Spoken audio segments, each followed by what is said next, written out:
to order more. Go to ReliefFactor.com or call 800-4RELIEF to find out more about this offer. That's ReliefFactor.com or call 800-4RELIEF.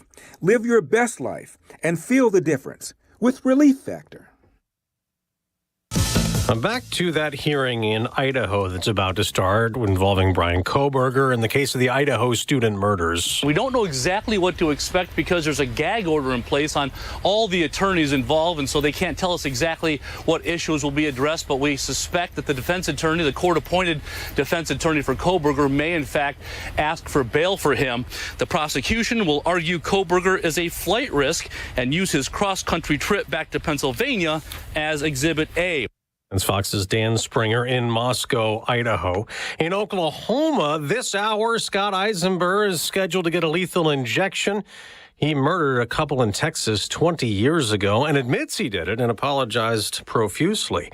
It's been a better day at airports, but there's still more than 1,200 delays from yesterday's computer outage. The grounded planes for hours delayed 10,000, 11,000 flights. The FAA says that flight system went down as a result of, quote, a damaged database file. It says there's no evidence of a cyber attack. That's Fox Business Network's Grady Trimble at Chicago's O'Hare Airport this morning. Quite a discovery in Florida, a beached orca. Beachgoers in Flagler County, Florida, north of Daytona Beach, were shocked to find a 21-foot-long orca whale out of the sea and in distress. Really hoping for a rescue and not a recovery. Experts came to the giant black and white colored sea creature's aid, but the female orca did not survive. Blair Mays with the National Oceanic and Atmospheric Administration calls it a mystery. This is extremely rare. We have never had a record of a stranded killer whale in Florida or the southeast United States. Orcas are generally found in colder seas, such as the Pacific Northwest. In Broward County, Florida, Eben Brown, Fox News. On Wall Street, a mixed market. The Dow's up 60 points, the Nasdaq's down 55. I'm Dave Anthony. This is Fox News.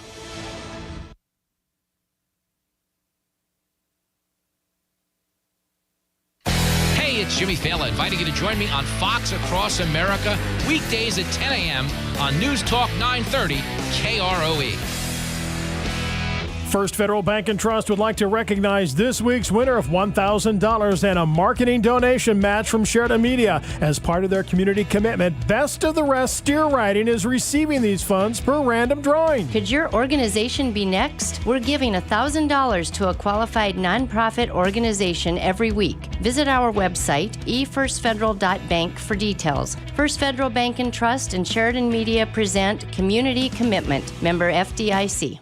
Staying on top of your tax and accounting records doesn't have to be a struggle. I'm Karen Green. Harker Mellinger has been providing professional solutions and outstanding value for over 30 years. Whether you are interested in QuickBooks consulting, monthly accounting, payroll preparation, or tax preparation, Harker Mellinger is the solution for your tax and accounting needs. Call us today. Your initial consultation is always free at Harker Mellinger, 1811 South Sheridan Avenue in Sheridan. Football fans want football food, so head to the Oasis Lounge, even on Sundays, because they open at 10 a.m. with your favorite football foods and drink specials. The Oasis Lounge also has the NFL package, so all the games will be on. Call your friends and make plans for Sunday football at the Oasis Lounge inside the Ramada Plaza in Sheridan.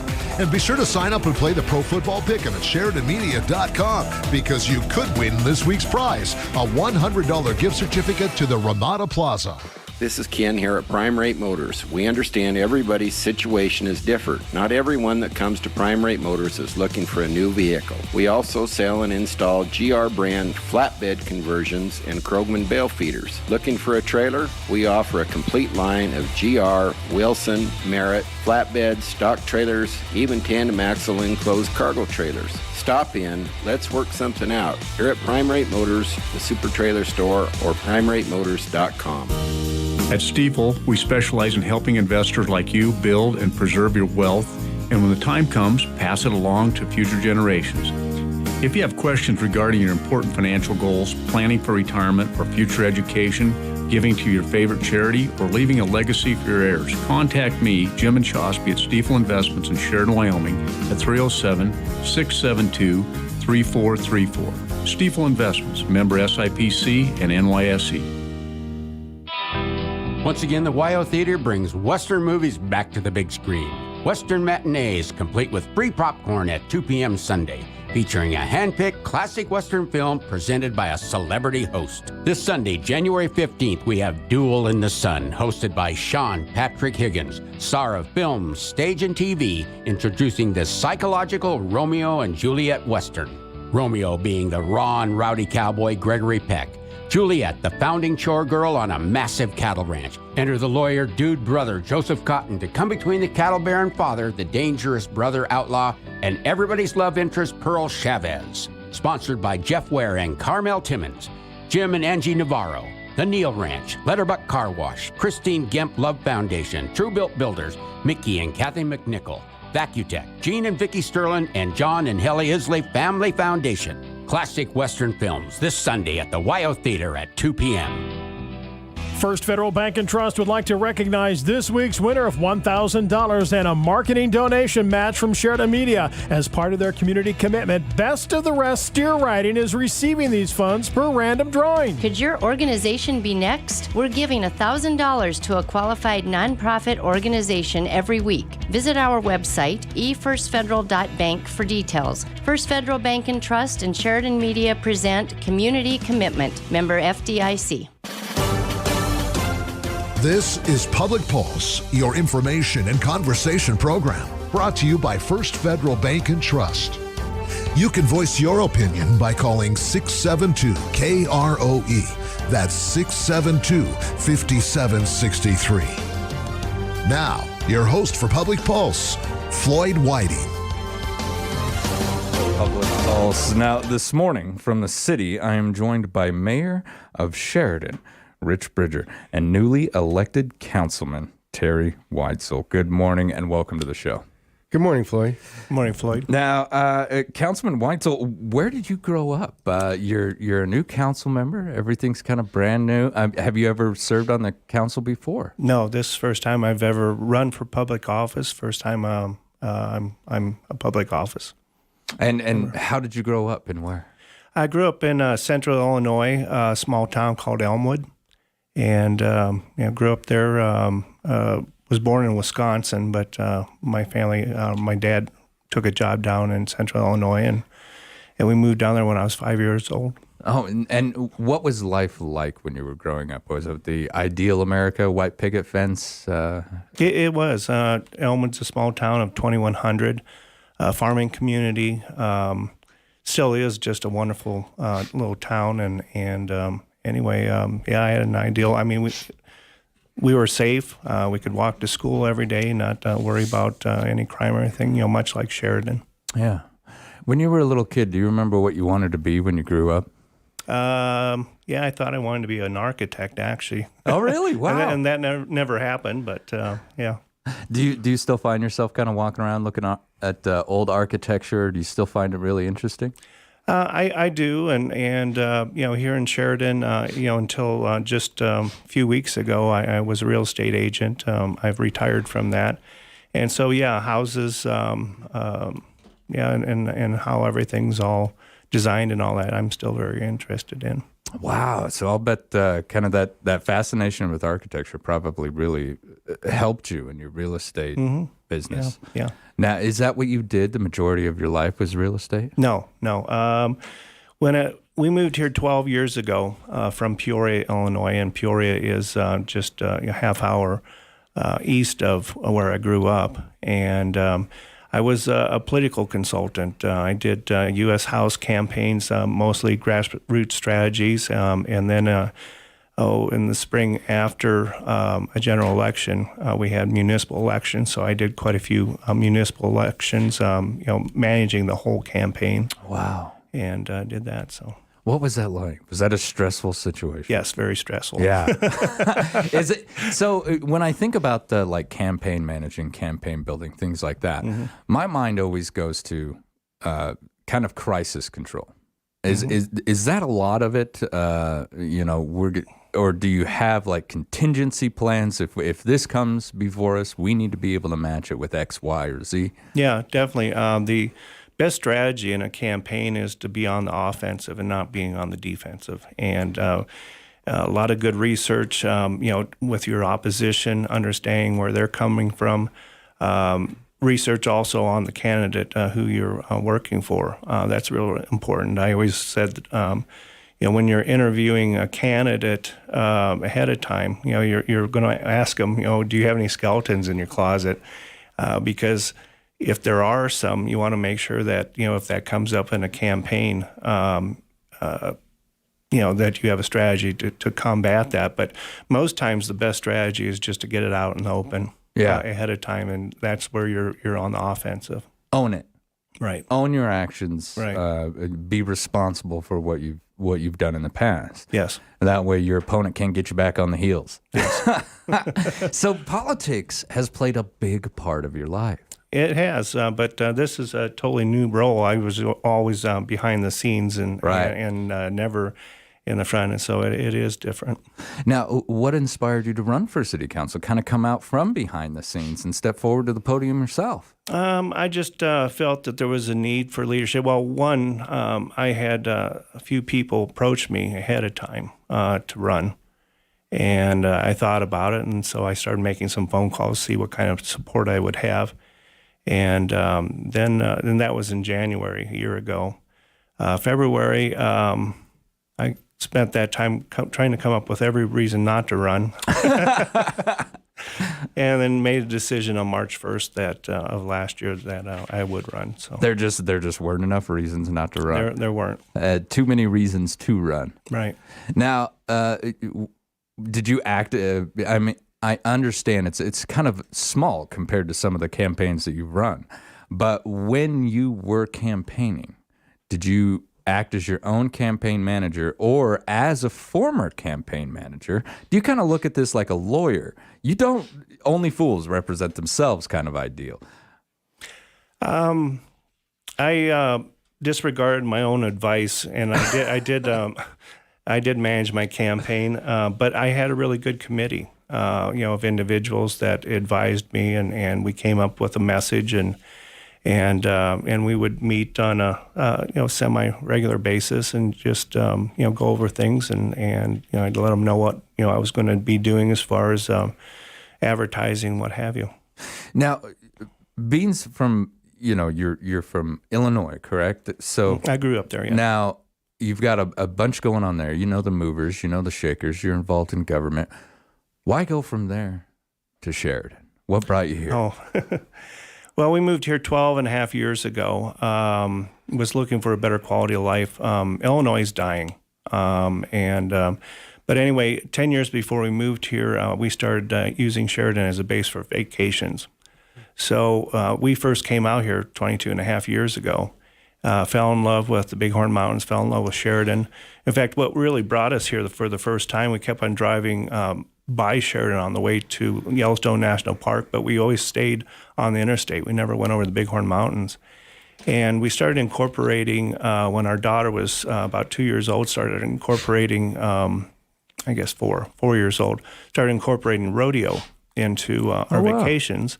And that's how we discovered Sheridan. The Sheridan Wild Rodeo is what really brought us here for the first time. Wow, that's crazy. And to think back on that time when you first attended that rodeo, mm-hmm. I'll bet the thought wasn't even in your head, one day I'm going to be a city council member here. No. Well, in those days, in fact, my mentor, Mary Alice Erickson, she's a legend in Republican politics back in Illinois. And she's still alive. She's 88 years old. And I let her know I was running for city council. And she said, "What's wrong with you? You've always told me there's no way that I'd ever run for public office." So yeah. And what would you say was that definitive moment where you went from, I would never do that, I don't want to get involved in that, I've seen how that happens, to I'm going to do it? What really sparked that? What really sparked it is, one, I was encouraged to run, and then two, I care about Sheridan. I mean, this is my new home. Well, it's not new anymore. But I just wanted to keep our city moving forward. I didn't, a city stalling out or going backwards is a dying city. I've seen too much of that in Illinois, And Illinois is a dying state. The politicians there that are running things there are just driving people and businesses out of the state, and I just don't want to see that happen here. Yeah. So if you were to take a large view of Sheridan as you approached your campaign, what did you decide was the biggest problems, the largest challenges facing us as a city, in your opinion? Growth is a big challenge. I want to see the city responsibly grow. Yeah. I guess is the best way to say it. We need to manage things. We need to make sure that our growth is growing, in the right areas, that are maybe currently outside of the city, and something that could be annexed in the future. And having quality businesses, attracting quality businesses into our community, businesses like, Weatherby and Kennon's, just really growing and having really, nice businesses like that grow here. Giving us a strong, diverse economic base that we can all, kind of build off of that. When you travel through our downtown area, which is something that we're extremely proud of, and for good reason, because even just within our own state, I've traveled around and seen downtown areas with the boards and the cardboard, and it's very heartbreaking to see. Was that one of the things that kind of helped you to decide, I want to protect this? Because this is, it's a thriving economic downtown area. Did that play a large part in your settling here and your decision to run? Oh, definitely. And Sheridan's downtown is the envy of the state of Wyoming. There's no doubt about that. I travel around. I'm a past Rotary president here in Sheridan, and I'm currently an assistant governor for District 5440, which encompasses the state of Wyoming and the northern quarter of Colorado. For the most part, there's 53 clubs. And last June, we had our district conference in Lander, and I got to know many of the Rotarians there in Lander that were being our hosts. And they were just always talking about Sheridan, and they really want to revitalize their downtown and make it, modeled after Sheridan. Wow. So they're actually looking at us as an example to follow. Yes. And now I'll move on here in a second, but I just wanted your opinion on when we underwent the COVID pandemic and a lot of the shutdowns throughout the state. A lot of cities ended up kind of behind the eight ball on that one. We managed to come out pretty well. What would you say was the benefit that Sheridan had over other cities within the state of Wyoming that helped us kind of fare that bad weather? I think it's our people for the most part.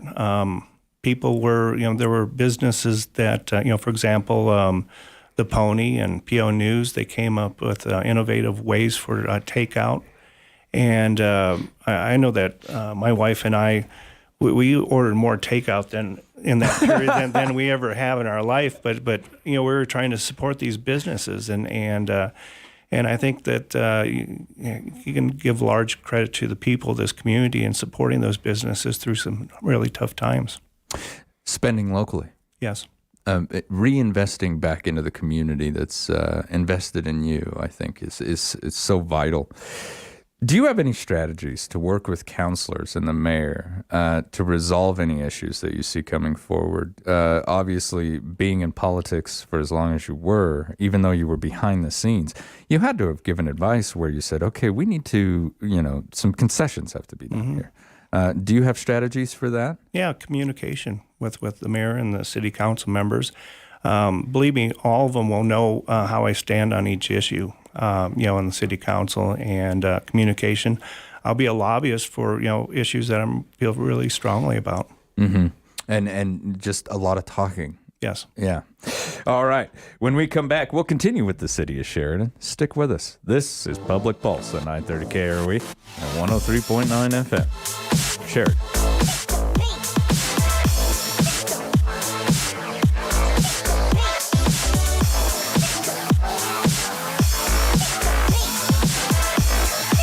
First Federal Bank and Trust would like to recognize this week's winner of $1,000 and a marketing donation match from Sheridan Media. As part of their community commitment, Best of the Rest Steer Riding is receiving these funds per random drawing. Could your organization be next? We're giving $1,000 to a qualified nonprofit organization every week. Visit our website, efirstfederal.bank, for details. First Federal Bank and Trust and Sheridan Media present Community Commitment. Member FDIC. Once again, the WYO Theater brings Western movies back to the big screen. Western Matinees, complete with free popcorn at 2 p.m. Sunday, featuring a hand-picked classic Western film presented by a celebrity host. This Sunday, January 15th, we have Duel in the Sun, hosted by Sean Patrick Higgins, star of films, stage, and TV, introducing the psychological Romeo and Juliet Western. Romeo being the raw and rowdy cowboy Gregory Peck. Juliet, the founding chore girl on a massive cattle ranch. Enter the lawyer dude brother Joseph Cotton to come between the cattle baron father, the dangerous brother outlaw, and everybody's love interest Pearl Chavez. Sponsored by Jeff Ware and Carmel Timmons. Jim and Angie Navarro.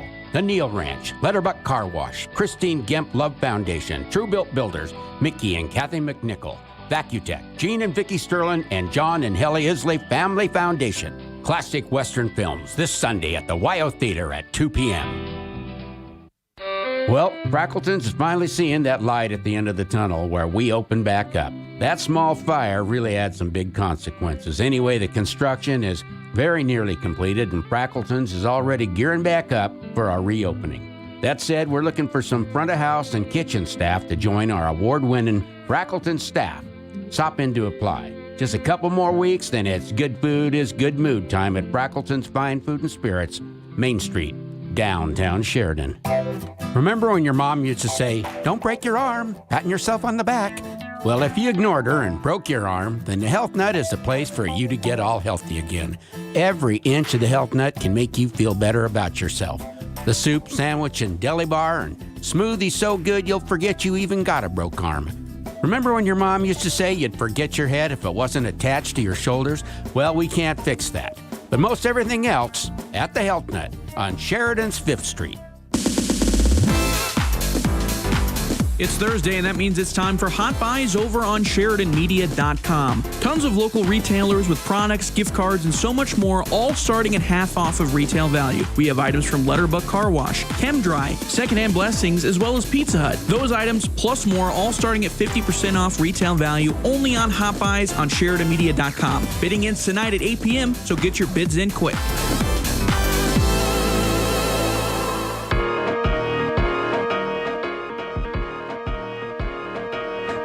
Good morning and welcome back to Public Pulse, brought to you by our friends out there at First Federal Bank and Trust. I'm Floyd Whiting, and this morning I'm speaking with Mayor Rich Bridger and freshman council member Terry Weitzel. A major project to refurbish and update the road surface of the Sheridan Main Street is scheduled to begin this coming spring. There have been and will be meetings regarding this 2-year project and how the work will affect our Main Street businesses, as well as traffic through that portion of the city, which, as we all know, is quite a bit. Now, Mr. Mayor, we've touched on this before, but let's remind folks, this project's going to be done in sections, correct? Yeah, what it's going to happen was we're going to start basically at Lewis and go all the way to Coffeen, but we're going to do it at 2 and 3 block sections at a time, so we'll go in, we'll close off that section. The rest of Main Street will stay active. And then that being said, with that section being closed, we're talking about taking those side streets and create temporary parking so that people can still have access to the downtown merchants. And the sidewalks will still be open. It's just the roadway then and the plumbing underneath the roadway that we will be replacing. Now, when it comes to the final plans, they're all completed. Yes. Hans Mercer, the department head, he's happy with these? Yeah, it's been a long process. Actually, it started several years back where you had meetings with the Wyoming Department of Transportation, and then they had some community meetings as well. But this has been a long process to come up with the final plans that we're going to be putting into place this spring. And so There's just been a whole series of community outreach, that sort of thing, and we will continue to have community outreach as the project progresses. Whiteout will have weekly meetings for those who want to attend that are interested in where we're at with the project. And so it's going to be an ongoing process, and it is going to take about 2 years. Now, when it comes to, and I'm not trying to throw any kind of wrench into the system here, but communication between WYDOT and the city, has that been appropriate or enough, in your opinion? Has communication gone well between that department and the city leadership as we move forward on such a massive project? No, though they hate us and we hate them. No, it's been really good. WYDOT's been a great partner, and they've been very good to work with. They realize they want to create as minimal of an impact with the downtown merchants as they can as well. Yeah. So they've been very conscientious about that. Obviously, it's going to be a bit of a hardship when it's going on, but you can't blame WYDOT for not being great partners on this one. Yeah, they've really stepped up and given you as much information as they have as we go forward. Right. I know, speaking with Laura Dallas, she's absolutely fantastic when it comes to sharing information and trying to get the real story out there. And I greatly appreciate her for everything that she does up there. No, I can't say anything bad about WYDOT. They've been great to work with. Yeah. And so is there a place where anyone can actually view these plans? Have we managed to get them up online, or is this something that is so complicated that only, say, like, engineers would really understand? No, that's a good thought. I don't know if they're up anywhere. They have had a lot of presentations where they've shown the plans. Essentially, though, it's just a couple blocks at a time, tear it up, change the plumbing underneath, retop it, and then move on to the next section. So, has Hans approached the city with anything that he sees may be a roadblock, or we're going to have to overcome a hurdle here? We've done the research, and of course we have all the schematics for all the plumbing underneath. So we have a very good working knowledge of problems, and nothing that we hadn't suspected previously. Yeah.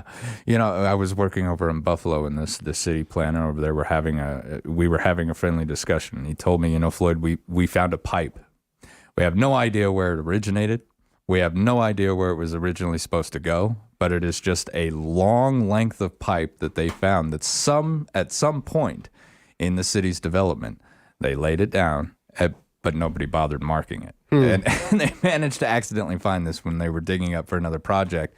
And then there's a pipe. And so, of course, after that, you got to find out where this thing goes and where it comes from. And he said it literally went nowhere. But it was one of those old clay pipes. Oh, really? You reminded me, when they did the original renovation of Main Street way back in the day, they actually dug down and they found like the old trolley track. Oh, wow. Yeah, so they were digging up timbers from the old trolley when the trolley used to run down Main Street. That's incredible. Yeah. I imagine those were probably pretty worn, but were we able to save anything? I don't know. That was so long ago. Maybe Hans has got something stashed in the back that we don't know about.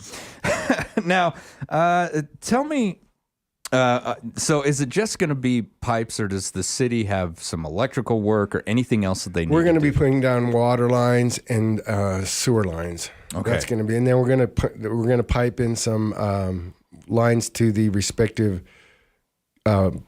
properties so that they can tap in if they want to put a bigger line in so they can develop their second floor. Oh, fantastic. Yeah, so hopefully that'll spur some more development on the second floor. There's some apartments down there already, but a lot of those are still vacant, and they could become something really nice. Yeah, absolutely. And so we're giving that opportunity that they can be something nice. I think about those apartments in a lot of downtown areas throughout the state, kind of the older looking apartments, aren't they? Councilman used to sell real estate. When you go up above like an old Mercantile, they've got the old door that's been painted over 50 or 60 times, and you can't even tell the pattern that was underneath anymore. Exactly.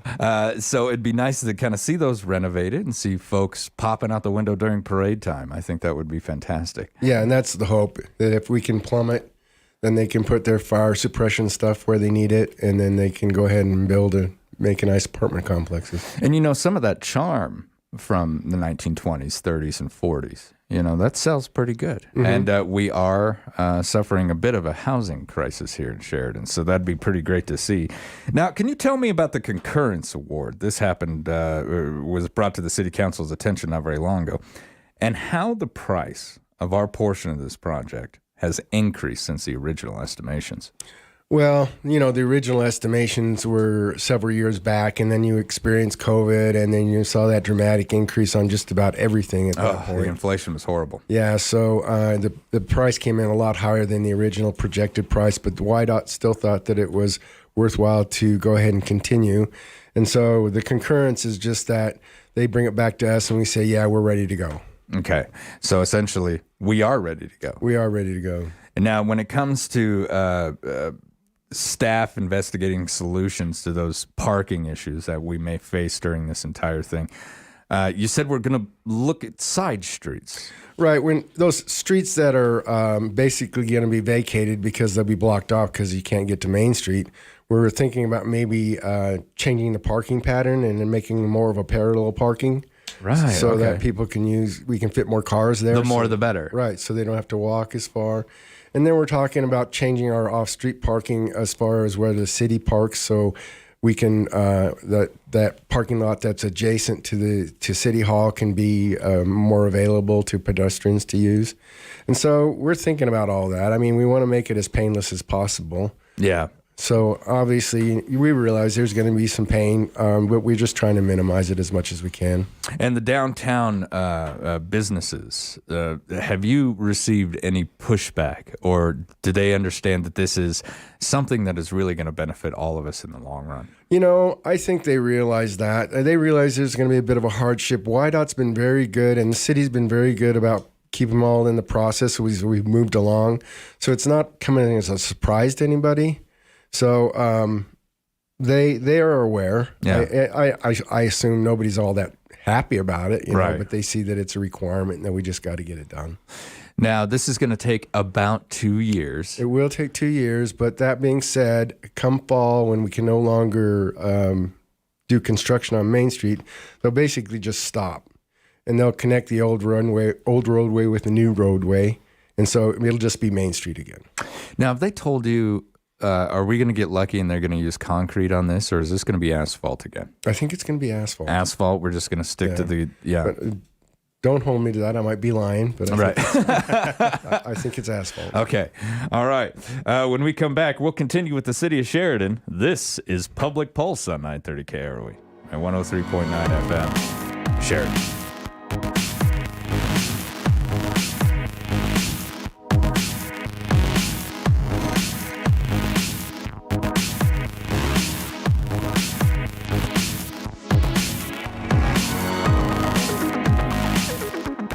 First Federal Bank and Trust would like to recognize this week's winner of $1,000 and a marketing donation match from Sheridan Media. As part of their community commitment, Best of the Rest Steer Riding is receiving these funds per random drawing. Could your organization be next? We're giving $1,000 to a qualified nonprofit organization every week. Visit our website, efirstfederal.bank, for details. First Federal Bank and Trust and Sheridan Media present Community Commitment, member FDIC. Are you or a loved one facing physical challenges and need to simplify your life, but you're not ready for assisted living? For roughly a third of the cost of assisted living, you can be living at Tumbleweed Terrace Apartments. These are one-level, fully furnished apartments close to the hospital. They feature wheelchair, scooter, or walker accessible living, heated floors, heated bathrooms, completely designed for ADA safety amenities, including the shower.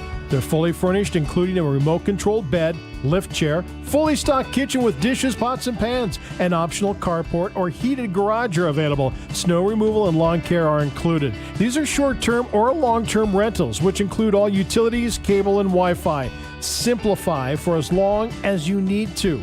Call Jane Clark, licensed real estate agent and co-owner, today for your no-obligation tour and to get more information. Jane Clark, 751-5576. 751-5576. Skyline Singers, Sheridan College's professional in-residence chamber choir, will perform an a cappella choral concert Saturday, January 14th at 7 p.m. at Kinnison Hall. Skyline Singers specializes in a cappella music of the past 5 centuries in various styles, and it's a show you don't want to miss. Tickets are $25 for adults, $15 for seniors and veterans, and $10 for students. Purchase tickets online at sheridan.edu/arts or call the WCA box office at 675-0306. Sheridan College, begin your journey. Is Wyoming Corporate Office your one-stop shop for everything you need for your Wyoming-based business, LLC, or corporation formulation? Yes. Service of process and mail forwarding services? Indeed. Fulfill the legal requirements for small businesses based in Wyoming? Absolutely. Wyoming Corporate Office provides the communication between your business and the state, so you don't have to. Learn more by visiting WyomingCorporateOffice.com today. Face it, you don't want to do your own plumbing and heating work or repair. You need a professional, and that is exactly what you will get if you work with Rapp Plumbing and Heating. Being fully licensed, bonded, and insured, you can rest assured that they will take care of your repairs and maintenance in the very best way possible. Call Rapp Plumbing and Heating at 429-1196 and rest easy knowing it'll be done right. This is Dan Rapp with Rapp Plumbing and Heating. And as we like to say, if you find a leak, let me take a peek.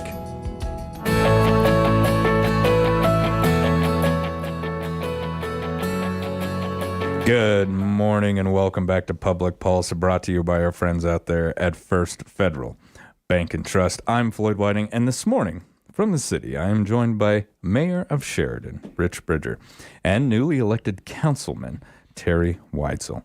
Now, Mr. Mayor, we have got a new Gateway Park Bridge and Pathway. Can you tell me about this? Well, yeah, I mean, we've always been expanding our pathways. I think we have a great pathway system in general, but if you go on the north end of town, Malcolm Wallet Park, we've managed to put a bridge across the creek so that you can go into the Gateway Park, which is on the other side of the interstate, and we've added over about 7,000 new feet of pathway back there. And so you can really have a nice experience. You can literally travel from the south end to the north end on the pathways. Wow. And get your exercise, get your full Mother Nature experience. Yeah. And so, yeah, it's a nice addition, and I recommend if you want to get out and see some sights, those are nice areas to go to. Now, as the mayor, I know that you've worked with the rec district for quite some time. How important is that kind of recreation for a citizenship of a city or an area? You know, it really just comes down to a general quality of life thing. You know, getting out, experience your community. We live in a beautiful community, a very safe community. And you get involved with nature. You kind of get involved with that just sense of peace and tranquility and that whole Zen thing. Yeah, the whole Zen thing. Hey, if it works, it works, right? Yeah. Councilman Weitzel, when you and your partner, your wife, decided to go ahead and settle here, did pathways or those great trail systems, did any of that play a big part in that decision? No, definitely. I mean, the quality of life here and the pathways is a big part of that. In fact, I'll tell you a little story. So I ran into a couple in June, shortly after the floods in Yellowstone occurred. Yeah. And they had planned on spending 2 days in Yellowstone, and obviously they weren't able, because this was at the period where everything was closed down in Yellowstone. So they decided to come to Sheridan and spend 2 days here, and they spent 1 day up in the mountains, and then they spent the second day here in Sheridan, and they were cyclists, and so they had their bikes, and they did the whole pathways. And wow. They were just so blown away by it, and they took pictures to take back home to show their mayor and get something like that going in their community. Oh, really? See, that's interesting. Again, here Sheridan is playing a part as an example for other cities within the nation. Yes. Something that you can take back, show the mayor, and say, you know what, we need one of these. or a few of these. Yeah. Now, when it comes to this bridge, Mr. Mayor, how long did this project take from start to finish? Oh, boy, you're really nailing me down on that one. It was probably about, I know I'm going to get corrected on this, but the pathways and everything took about a year to get everything accomplished and get the bridge and the parts ordered and put the pathway down and all that stuff. And when was this decided that somebody said, you know what, we need a new bridge out there? Well, we've already had a master plan. We've always had a master plan for our pathways. And so it's just the next sequence of things that we want to do with the pathway. And so that's being part of the master plan. There's always going to be a project to improve our pathways or our walkways. Right. And then, you go back into the plan when it's starting to get stale or you've accomplished that goal. It's like, well, what else can we do or where else can we go with our pathway? That kind of thing. So it's one of those things that hopefully you always keep in the back of your mind and that you want to keep extending your pathways as you grow. So. And like you said, for that quality of life within Sheridan. I mean, that is vital. You want to be where you live. Right. Well, and I always harp on this, and I sound like a broken record, but we really live in a terrific community. We got all this natural beauty around us. We got the Bighorn Mountains right out our back door. We have water that we can fish in. We have hunting. We have all sorts of recreational opportunities, which is literally you just walk outside and they're there. Yeah. So I just always am amazed at the great community that we live in. And it's one of those situations where if you grew up here, and I'm not trying to say this for everybody, but you tend to take that stuff for granted until all of a sudden it's gone. Right. Or you move to a location where you can't do it anymore. Mm-hmm. I know I took my wife on vacation back to where I grew up in Star Valley, south of Jackson Hole, beautiful area, right in the middle of the Rockies. And I thought, I'm going to have to reserve a campsite. I didn't have to do that when I was a kid. And that's what I wanted to do, was kind of share that experience with her. She'd never truly been camping. And I was like, I'll just take you back where I grew up. This is easy. But then I got to thinking, well, now I'm an adult. I can't just go off into, Farmer Johnson's forested area and set up a campsite and have nobody worry about it. So it really kind of shocked me that in this day and age, even in places where you grew up, but those places that used to have that type of freedom, you don't really have much of that anymore. A lot of it is protected. Right. Or owned. It seems to get more and more every year of my life anyway, where it's a little more is owned, a little more is restricted. It's just not quite what it was when you were younger. But well, it's like Lex Luthor said, buy land. They ain't making any more of it. That's it. Make sure you get your share. Now, we've got some ARPA grants, American Rescue Plan Act grants that the city's applied for. Can we touch on these? Can you elaborate on some of these grants that we've got coming our way? Well, we have one that we've already secured through the State Land Investment Board, and that was a grant for $2.8 million for our Main Street project. And so Hans Mercer, our city engineer, and I went down to Cheyenne to receive that grant, and we're very grateful for that grant as well. But now they have the next tranche or next round of ARPA grants that they're going to be made available. And so we have 4 projects that we're considering putting in for. And so but that's going to be a council decision in the end. Mm-hmm. But once we decide which ones we think are viable and which ones have our best shot, we're going to submit those for potential grant opportunities. Now, this one here, Health and Human Services, Capital Construction, Water and Sewer. That sounds kind of self-explanatory. Right. And so really what this next round of grants are geared for more capital construction than anything else. And so it's a point system. And so if you have a capital construction project in this next tranche, it has a better opportunity of being funded than, let's say, a water or sewer design or project. Yeah. Now, let's see, heading on down here.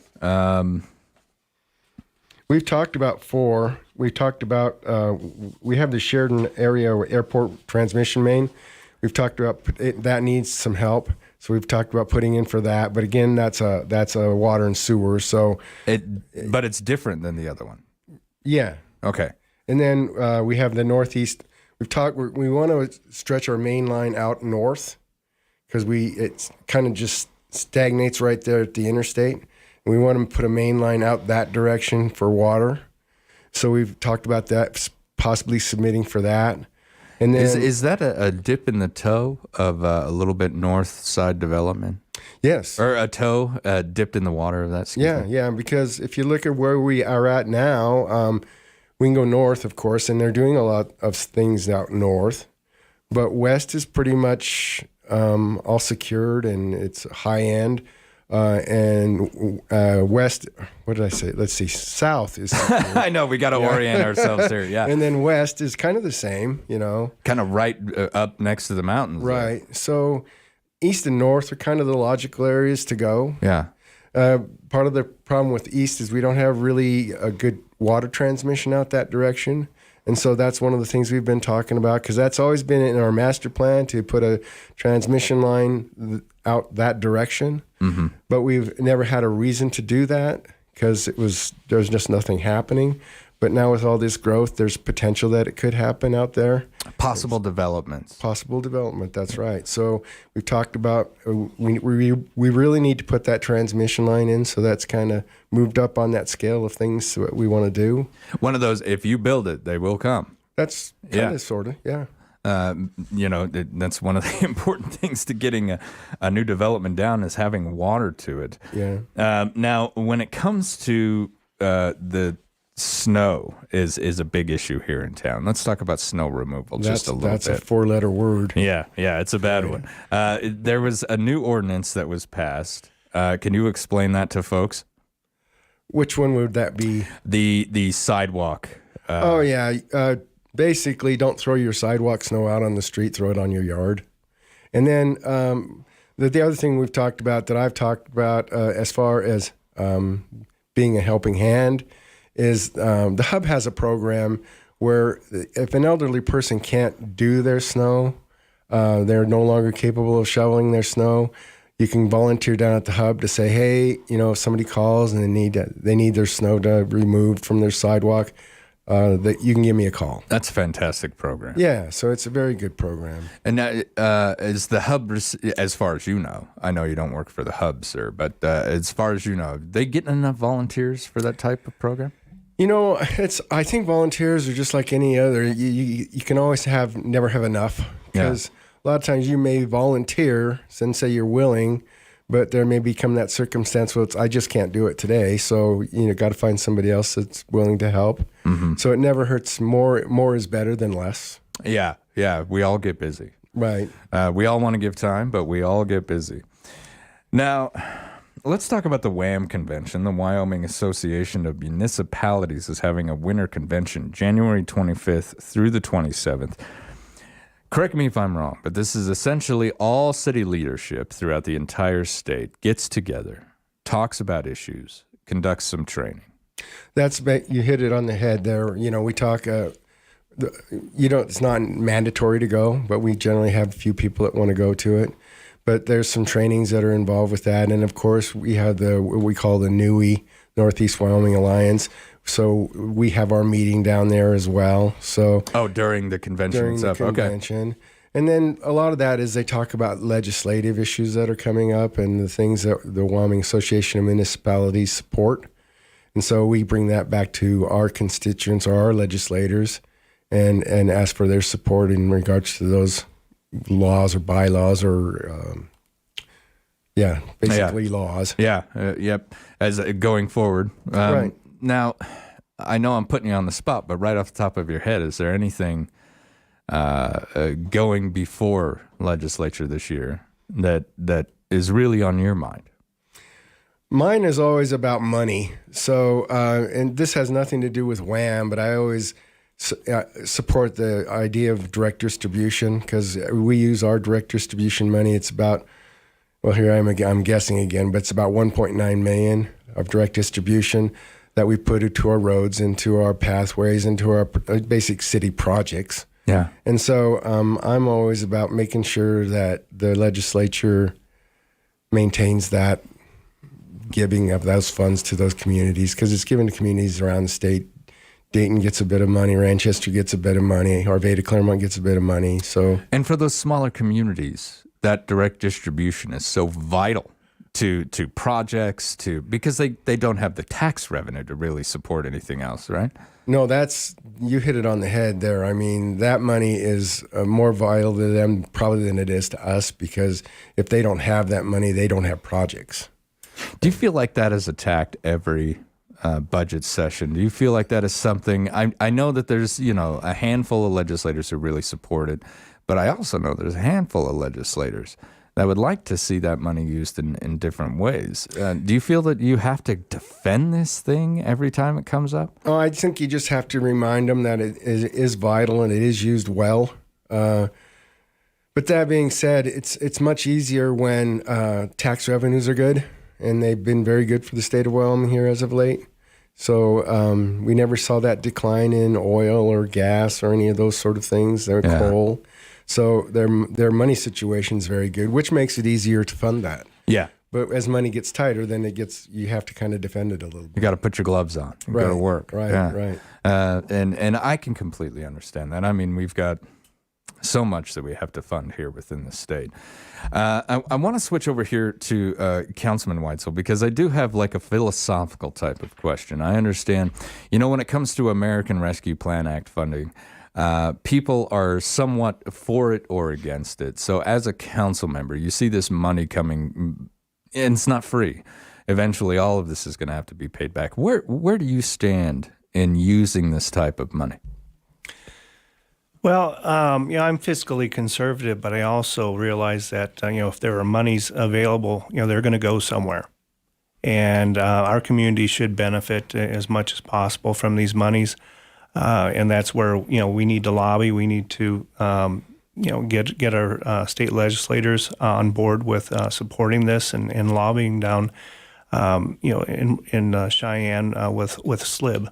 And anyway, like I said, it's available just as other grant monies are available and all that. Our community needs to benefit from these. Otherwise, they're going to go somewhere else. Yeah. And that's how I feel about that. So apply for it anyway. Mm-hmm. Go for it. Go for it. The old shoot for the stars and hope you hit the moon. Well, that's the thing, though, because it's going to go somewhere. So if we can get the money and to benefit our community, then I'm all for that. Absolutely. I would agree 110%. Whether or not we stand in disagreement with the money in the first place, it's still out there. It's still going to be spent. So we might as well be the ones to use it to benefit our residents. Exactly. Right. Now, I only have about a minute and a half left, Councilman, but I was just going to touch on, are you looking forward to the training that you're going to receive as far as being a new member of council? Well, it is. There's a large part of on-the-job training that goes on here. I mean, I did a lot of research, as I was running for city council. But I'll be the first one to admit, and anyone who says otherwise, that's a new councilman, that there's still a lot to learn, and you're learning every day. On a lot of things, and what's really nice is we have wonderful staff, and staff. Whenever I have a question, I can ask them, or I can ask the mayor. The mayor's been on the city council and as mayor for 6 years now. All right, gentlemen, thank you so much for coming in and speaking with me today, and I wish you and everyone at the city a very happy New Year. You too, Floyd. Thank you. All right, you've been listening to Public Pulse on 930 KROE at 103.9 FM. Sheridan.